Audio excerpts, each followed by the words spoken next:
नमस्कार दोस्तों, मैं केशव द्विवेदी आज स्वागत करता हूं फिर एक बार द वर्ड ऑफ मैथ पर।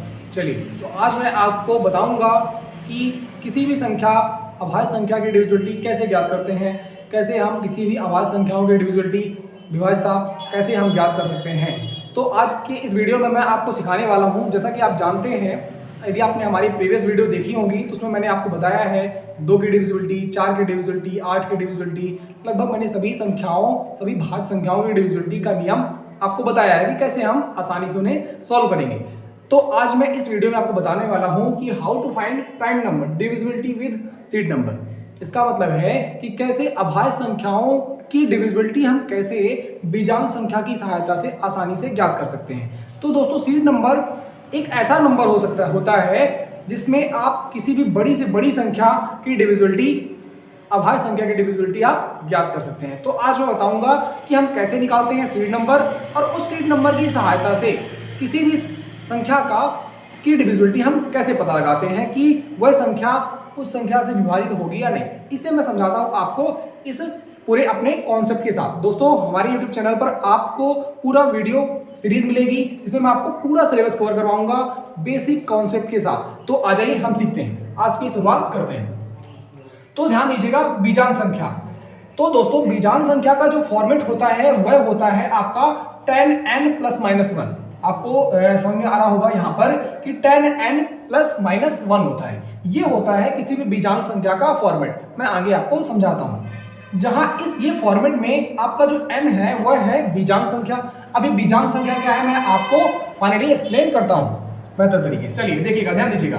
तो ये बीजांक संख्या हम कैसे किसी भी संख्या की ज्ञात करते हैं, मैं आपको एग्जांपल के साथ समझाता हूं। देखिएगा दोस्तों, तो मैं बात करता हूं 7, जो कि एक अभाज्य संख्या है। अभाज्य संख्या का मतलब होता है वो संख्याएं जो सिर्फ स्वयं और 1 से विभाजित होती हैं, अभाज्य संख्याएं कहलाती हैं। जो सिर्फ स्वयं और 1 से विभाजित होती हैं वो अभाज्य संख्याएं कहलाती हैं। ओके, चलो आगे बढ़ेंगे, ठीक है, ध्यान दोगे। चलिए, तो अब हमें निकालना है क्या, 7 की बीजांक संख्या। क्योंकि हमें यह पता लगाना होगा पहले दोस्तों कि हम 7 की बीजांक संख्या क्या होगी। जब हमें पता चल जाएगा बीजांक संख्या, उसकी सहायता से कोई नंबर जो हमें दिया होगा हम वहां पर यह पता लगा लेंगे। डिविजिबिलिटी का मतलब तो आप जानते हैं, डिविजिबिलिटी का मतलब ये हुआ कि कोई दी गई संख्या क्या 7 से विभाजित हो जाएगी या नहीं। यदि हो जाएगी तो कैसे, तो हमें ये पता लगाने के लिए हमें पहले निकालना होगा 7 की डिविजिबिलिटी। तो दोस्तों, 7 की डिविजिबिलिटी सीड नंबर निकालने के लिए हमें 7 में एक ऐसी संख्या से गुणा करना होगा जिससे प्राप्त संख्या में इकाई का 1 हो या न हो। वो क्यों, मैं बताता हूं। देखिए दोस्तों, 7 में आपको एक ऐसी संख्या से गुणा करना होगा कि प्राप्त संख्या में इकाई का या तो 1 हो या तो न हो जाए। ध्यान दीजिएगा, यदि अब मैं 7 में 3 से गुणा कर दूंगा दोस्तों तो हो जाएगा आपका 21। क्या हो जाएगा, 21 हो जाएगा। मैं सिखाता हूं आपको। और यदि आप जानते हैं कि यदि मैं 7 में 7 से गुणा कर दूं तो क्या हो जाएगा, आपका हो जाएगा 49। अब इस 21 को, ये 21 जो है हमें इस फॉर्मेट में सेट करना होगा। तो आप देखिएगा, ध्यान दीजिएगा कि 21 को मैं लिख सकता हूं 10 × 2 + 1। क्या लिख सकता हूं दोस्तों, मैं लिख सकता हूं इस 21 को 10 × 2 + 1। मैं आपको सिखा रहा हूं कि सीड नंबर हम कैसे फाइंड आउट करते हैं। ध्यान दीजिएगा, तो मैंने कहा कि आपको 7 में एक ऐसी संख्या से गुणा करना होगा कि प्राप्त संख्या, एक ऐसी संख्या से गुणा करना होगा कि प्राप्त संख्या में इकाई का अंक या तो 1 हो या तो ना हो। जो आपने 3 से गुणा किया तो आपको 21 प्राप्त हुआ जिसका इकाई का अंक 1 है। आपने 7 से गुणा किया तो आपको 49 प्राप्त हुआ जिसका इकाई का 9 है। तो जब आप 21 को इस फॉर्मेट में सेट करेंगे तो हो जाएगा आपका 10 × 2 + 1। क्या हो जाएगा दोस्तों, 10 × 2 + 1। तो एक बात याद रखिएगा आप, ये क्या हो गया आपका 10 × 2 + 1। अब जैसे ही आप इसका तुलना इससे के साथ करेंगे तो आपको 10 तो ठीक है, n का मान क्या दिखाई देगा दोस्तों, 2 दिखाई देगा। n का मान 2 दिखाई देगा। बस एक बात आपको याद रखनी है, यदि आपका ये फॉर्मेट पॉजिटिव है, धनात्मक है, तो आपको जो सीड नंबर मिलेगा दोस्तों वो क्या मिलेगा, नेगेटिव मिलेगा। क्या मिलेगा, नेगेटिव मिलेगा। पहली बात। आ जाइए दूसरी बात दिखाते हैं। ध्यान दीजिएगा, आपने जब 7 का गुणा 7 में किया तो क्या मिला आपको, 49 मिला। अब 49 में क्या हुआ, आपका इकाई का अंक क्या आ गया, 9 आ गया। अब 49 को आप क्या लिख सकते हैं, आप लिख सकते हैं 10 × 5 - 1। यदि मैं ऐसा लिखता हूं तो क्या मिलेगा, 10 गुणे 5 50 माइनस 1 49 हो गया। इसका इकाई क्या है, 9 है। तो जब आप इसकी तुलना इस फॉर्मेट से करेंगे तो यहाँ पर आपका क्या होगा, n का मान मिल जाएगा। आपको n का मान मिलेगा दोस्तों क्या, 5। वापस एक बात याद रखिएगा, आपका जब फॉर्मेट धनात्मक था तो आपका सीड नंबर क्या हुआ, ऋणात्मक हुआ। आपका फॉर्मेट जब ऋणात्मक होगा, ये जो आपका फॉर्मेट है इसका जब ऋणात्मक होगा तो आपका सीड नंबर क्या होगा, धनात्मक होगा। बस एक बात आपको याद रखनी है, यदि मैंने लिखा हुआ है यदि आपका ये फॉर्मेट आप देख रहे हैं पॉजिटिव है, सीड नंबर नेगेटिव हो गया, और आपका ये सीड नंबर क्या, फॉर्मेट आपका नेगेटिव है तो सीड नंबर आपका पॉजिटिव हो गया। ये बात आपको क्लियर हो गई होगी। चलिए, तो मैंने आपको एक छोटी सी बात क्लियर करवा दी कि सीड नंबर हम कैसे फाइंड आउट करते हैं। ओके, इतनी सी बात आपको समझ में आ गई होगी। ओके, चलिए मैं आपको बताता हूं कि 13 की डिविजिबिलिटी का सीड नंबर कैसे निकालते हैं। अभी मैं आपको बता रहा हूं कि सीड नंबर हम कैसे फाइंड आउट करते हैं, किसी भी संख्या का सीड नंबर हम कैसे फाइंड आउट करते हैं, मतलब बीजांक संख्या हम कैसे ज्ञात करते हैं। तो मैंने आपको बताया 7 का सीड नंबर कैसे ज्ञात करते हैं। दोबारा हम सीखते हैं 13 के साथ। तो याद रखिएगा दोस्तों कि आपको 13 में एक ऐसी संख्या से गुणा करना है, छोटी से छोटी संख्या से गुणा करना है कि प्राप्त संख्या का इकाई क्रम या तो 1 हो जाए या तो 9 हो जाए। दोस्तों ध्यान दीजिएगा, तो आपको ये बात तो समझ में आती होगी, यदि मैं 13 में 3 का गुणा कर दूं तो क्या हो जाएगा, 39 हो जाएगा। अब जैसे ही आपने 13 में 3 का गुणा किया तो आपको 39 प्राप्त हुआ, जिसके इकाई का अंक 9 है। यदि दोस्तों मैं 13 में 7 से गुणा कर दूं तो क्या प्राप्त होगा, 91, जिसके इकाई का अंक क्या है, 1 है। आ जाइए, तो हम सीड नंबर, किसी भी संख्या के 2 सीड नंबर संभव हो सकते हैं, एक तो होगा धनात्मक, एक होगा आपका ऋणात्मक। जैसे में 7 में मैंने निकाला, हमने निकाला, एक तो था आपका -2, एक था आपका +5। चलिए आगे बढ़ेंगे, ध्यान दीजिएगा। तो यदि 39 को हमें फॉर्मेट में सेट करना है तो दोस्तों आपको लिखना होगा 10 गुणे 4 माइनस का 1। 10 गुणे 4 माइनस का 1 लिखेंगे तो क्या हो जाएगा आपका, 39 हो जाएगा। अब यहां पर जब आप इसकी तुलना 10 गुणे 4 माइनस 1 की तुलना 10n प्लस 1 के साथ करेंगे तो आपको ज्ञात हो जाएगा कि n का मान यहाँ पे क्या है, 4 है। मैंने आपको एक बात कही, वो आपको याद रखनी है कि यदि आपका ये फॉर्मेट ऋणात्मक हुआ, ये फॉर्मेट आपका ऋणात्मक है तो आपका सीड नंबर धनात्मक होगा। क्लियर है? चलिए आगे बढ़ेंगे। अब आ जाएंगे यहाँ पर 13 गुणे 7। जैसे आपने 13 गुणे 7 किया तो संख्या प्राप्त हुई, उसके इकाई का अंक 1 है। अब आप इसको फॉर्मेट में सेट करना चाहें तो आप लिख सकते हैं 10 गुणे 9 प्लस 1, 10 गुणे 9 प्लस 1। आपने यदि ऐसा लिखा, अब आपका फॉर्मेट कैसा है, अब इससे कंपैरिजन करेंगे तो आपको क्या ज्ञात होगा, यहाँ पर n बराबर 9। अब आप ये पता लगाना है कि ये +9 होगा या -9, तो क्या करना होगा, आपको चेक करना होगा फॉर्मेट। आपने फॉर्मेट को देखा तो क्या देखा कि ये तो क्या है, आपका धनात्मक है, तो आपका सीड नंबर क्या हो जाएगा, ऋणात्मक हो जाएगा। आ जाइए, मैं चीज़ों को समराइज करता हूँ। यदि आपको सीड नंबर निकालना है, किसी भी संख्या, किसी भी अभाज्य संख्या का आपको बीजांक संख्या निकालनी है, तो आपको करना ये होगा कि उस संख्या में किसी एक ऐसी संख्या से गुणा करें जिससे प्राप्त संख्या के इकाई का अंक 1 हो या 9 हो। सीड नंबर किसी भी संख्या के 2 संभव हो सकते हैं, एक तो धनात्मक, एक आपका ऋणात्मक। अब क्या करेंगे, आपका फॉर्मेट है 10n प्लस माइनस 1, तो आपको उसको फॉर्मेट में सेट करना होगा। 39 है जैसे, तो आपने फॉर्मेट में सेट किया 10 गुणे 4 माइनस का 1। यदि फॉर्मेट आपका ऋणात्मक है तो आपका जो n का मान होगा, सीड नंबर जो होगा आपका, वो क्या होगा, आपका धनात्मक हो जाएगा। यदि फॉर्मेट आपका धनात्मक है तो आपका सीड नंबर क्या हो जाएगा दोस्तों, सीड नंबर आपका हो जाएगा ऋणात्मक। चलिए, तो ये बात क्लियर हो गई। आप किसी भी संख्या का सीड नंबर आप आसानी से निकाल सकते हैं। आ जाइए, हम लोग निकालते हैं 17 का, किसी भी संख्या का मतलब अभाज्य संख्या का। 7 का बताया मैंने आपको, 13 का बताया, अब मैं आपको 17 का बताता हूँ। तो 17 में मैं किससे गुणा करूँ दोस्तों, 3 से। कितना हो जाएगा, 51 हो जाएगा। 51 को फॉर्मेट में सेट करने के लिए क्या लिखना होगा आपको, 10 गुणे 5 प्लस 1। फॉर्मेट हो गया आपका धनात्मक, सीड नंबर जैसे ही कंपैरिजन करेंगे आपका ऋणात्मक। क्लियर? चलिए, अब आपका एक और संख्या हो सकती है जिसे आप गुणा कर देंगे, तो वो कौन सी है आपकी, बोलेंगे? ध्यान दीजिएगा दोस्तों, कौन सा हो जाएगा आपका, वो हो जाएगा आपका, आपको गुणा करना होगा इसमें 7 से। 17 सत्ते क्या हो जाएगा आपका, हाँ क्या हो जाएगा, 119।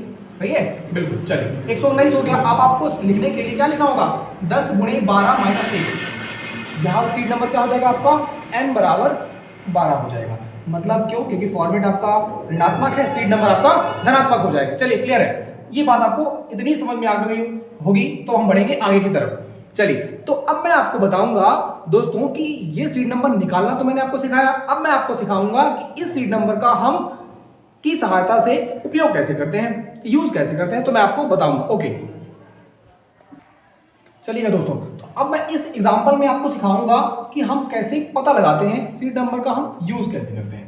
तो दोस्तों ध्यान दीजिएगा कि पहला तो तरीका आपका क्या होता है कि सीड नंबर हम फाइंड कैसे करते हैं, तो वो मैंने आपको बता दिया।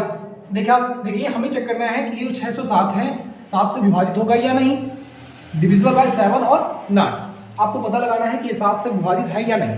आ जाइए, मैंने छोटा सा एग्जांपल लिया है, मैं आपको सिखाता हूँ। तो पहले तो आपको 7 का सीड नंबर या तो पता होना चाहिए या तो आप निकाल दें।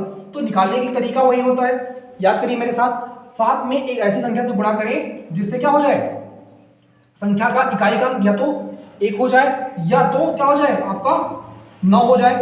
21 के साथ जब डील करेंगे फॉर्मेट क्या होता है 10n + -1। 21 को जब लिखेंगे तो क्या लिखेंगे 10 × 2 + 1। फॉर्मेट आपका पॉजिटिव, सीड नंबर आपका निगेटिव। तो दोस्तों क्या हो गया, -2 हो गया। आ जाइए 49 के साथ ले लें, 49 के साथ देखिएगा तो लिखेंगे दोस्तों 10 × 5 - 1। फॉर्मेट आपका दोस्तों, आपका फॉर्मेट यहाँ पे ध्यान दीजिएगा, फॉर्मेट आपका negative, then seed number will be positive, seed number will be positive. Okay, clear. आपका सीड नंबर हो गया आपका -2 और 5, किसका 7 का। पहला काम पूरा। दूसरा स्टेप 2 क्या होगा, अब आप संख्या को उठाइए। अब आप ले रहे हैं सीड नंबर माइनस, आपने ऋणात्मक सीड नंबर ले लिया। दोस्तों दोनों सीड नंबर लेकर करेंगे हो जाएगा, मैं सिखाता हूं आपको। -2 से आप क्या करेंगे दोस्तों, इकाई के अंक में गुणा, मतलब इस बीजांक संख्या से 7 में गुणा करेंगे। आपका क्या होगा, आपका 7 दूनी 14, माइनस का 14 आएगा। अब जो ये माइनस का 14 आया है दोस्तों, तो आप इसको छोड़ करके यहां क्या करेंगे, घटा देंगे। डेफिनेटली क्या हो जाएगा, ये चूंकि माइनस है ऑलरेडी क्या होगा, ये घटेगा। अब 60 में जैसे ही 14 घटाएंगे तो क्या हो जाएगा दोस्तों, कितना आएगा आपका, बोलिए कितना हो जाएगा, ये हो जाएगा आपका 46। क्लियर है, ये हो जाएगा आपका 46। सही है, 10 में 4 गया आपका 6 और क्या हो जाएगा आपका, बिल्कुल सही 46 हो गया। ओके, अब ये 46 हो गया है तो क्या ये संख्या 46 जो है आपका, क्या ये विभाजित हो जाएगी इस 7 से, नहीं हो जाएगी, बिल्कुल नहीं होगी। तो जब नहीं होगी तो आप ये कहेंगे कि ये संख्या आपकी 7 से विभाजित नहीं है। क्या कहेंगे दोस्तों, आप कहेंगे 7 से विभाजित नहीं है। जब ये बड़ी संख्या होती तो क्या करते आप, मान लीजिए बड़ी संख्या होती तो आप जानते हैं सीड नंबर क्या होता, -2। अब -2 इकाई के अंक से गुणा करते, जो भी प्राप्त होता आप बाकी बची संख्या में पीछे की तरफ से ही घटा देते। क्लियर, जो रिमेनिंग बचता, अब मान लीजिए बड़ी संख्या होती तो आप क्या करते, वापस से इकाई के अंक में गुणा करके -2 का और बाकी बची संख्या में घटा देते। आप ऐसे ही करते जाते, आप तब तक करते जब तक संख्या छोटी ना हो जाए। कब तक करते दोस्तों, तब तक करते जब तक संख्या छोटी ना हो जाए। और छोटी होने से क्या होता, छोटी होने से आपको पता चल जाता क्या ये 7 से कट रही है, यदि हाँ तो आप कहते संख्या 7 से पूरी तरह विभाजित हो जाएगी। मैं उम्मीद करता हूँ आपको दोस्तों समझ में आ रहा होगा। चलिए तो मैं 5 लेता हूँ, एक बार मैंने ले लिया दोस्तों n = 5। n = 5 लेकर आपको दिखाता हूँ। हमारी संख्या है 607, संख्या है 607। आप क्या करेंगे, इकाई के अंक में गुणा करेंगे। 5 से गुणा किया आपने, 35 हो गया। अब 35 होने के बाद इसको छोड़ करके आप 35 यहाँ जोड़ देंगे। अब जैसे ही आपने 35 जोड़ा, अब क्या हो गया दोस्तों, 95 हो गया। क्या 7 से 95 कटेगा, नहीं। आप कहेंगे ये जो संख्या है 607 है, ये दोस्तों 7 से पूरी तरह विभाजित नहीं होगी। इसका मतलब इसे हमें पता चल गया सीड नंबर से। दोस्तों बहुत सारे लोग बहुत सारी चीजें और भी बताते हैं, मैं बिल्कुल भी उसको प्रेफर नहीं करूंगा, क्योंकि कई एक आध चीजें और होती हैं कि संख्या लगातार 6 अंकों तक रिपीट हो। एक संख्या एक अंक के साथ लगातार 6 बार रिपीट होती है या 12 बार रिपीट होती है, तो वो संख्या 7 से विभाजित हो जाती है। बहुत ही छोटा कॉन्सेप्ट होता है, लेकिन आपके पास सीड नंबर है तो आप किसी संख्या की डिविजिबिलिटी आसानी से चेक कर सकते हैं। तो आपने निकालना सीखा 7 की डिविजिबिलिटी, 7 का सीड नंबर 13। आप किसी भी अभाज्य संख्या का सीड नंबर दोस्तों निकाल सकते हैं आसानी से, और आप किसी भी बड़ी से बड़ी संख्या का सीड नंबर निकाल सकते हैं। सीड नंबर निकालने का मैंने आपको तरीका बताया। सीड नंबर का इस्तेमाल करके हम किसी संख्या की डिविजिबिलिटी का कैसे पता लगाएंगे दोस्तों, मैंने वो स्टेप 2 में यहाँ पे आपको क्लियर करके बता दिया। तो मैं उम्मीद करता हूं कि आपको समझ में आया होगा दोस्तों। तो मेरा पूरा जो मोटिवेशन है वो ये है कि आपको सब कुछ एक प्लेटफॉर्म के अंदर देना। मतलब पूरी मैथ्स आपको एक प्लेटफॉर्म में पढ़ाना बेसिक तरीके से। तो दोस्तों यदि आप हमारा सहयोग करेंगे, यदि आप हमारा सपोर्ट करेंगे तो दोस्तों हम डेफिनेटली आपको सारी चीज़ें लगभग 1 बाय 1 करके हम आपको पढ़ाएंगे। तो अभी हमारा जो चल रहा है वो हम नंबर सिस्टम की बात कर रहे हैं। नंबर सिस्टम में हम डिविजिबिलिटी बता रहे हैं आपको। आज मैंने आपको सीरीज नंबर बताया। अब दोस्तों इसके जो प्रैक्टिस क्वेश्चन होंगे वो हमारे Telegram channel the world of maths पर आपको मिल जाएंगे। बाकी डिस्क्रिप्शन के नीचे आपको पीडीएफ मिल जाएगा जिसमें आप प्रैक्टिस कर सकते हैं क्वेश्चन की। सो आप हमारे साथ जुड़े रहिए। यदि आप जुड़े रहेंगे तो हम बिल्कुल आपका पूरा सहयोग करेंगे आपकी प्रिपरेशन को स्ट्रॉन्ग बनाने में। सो हम आपको बेसिक से लेकर के सारी की सारी चीजें सिखाएंगे और हमारा पूरा सहयोग प्रयास होगा कि हम आपको वो सारी बातें सिखाएं जो आपको एग्जाम पॉइंट ऑफ व्यू से बहुत जरूरी होती हैं, जिससे एक स्टूडेंट को वो सारी बातें सीखने में मदद मिले। तो आज के लिए हम इस वीडियो में इतना ही रखेंगे दोस्तों। नेक्स्ट वीडियो में हम आपको वापस कल मिलेंगे और इसी के साथ आगे चीजों को बढ़ाएंगे। तो आज के लिए इतना ही। वीडियो को हमारी लाइक करिएगा, शेयर करिएगा दोस्तों के साथ में और हमारे YouTube channel the world of maths को सब्सक्राइब करिएगा for latest update. Thank you, have a nice day and God bless you to all. Thank you.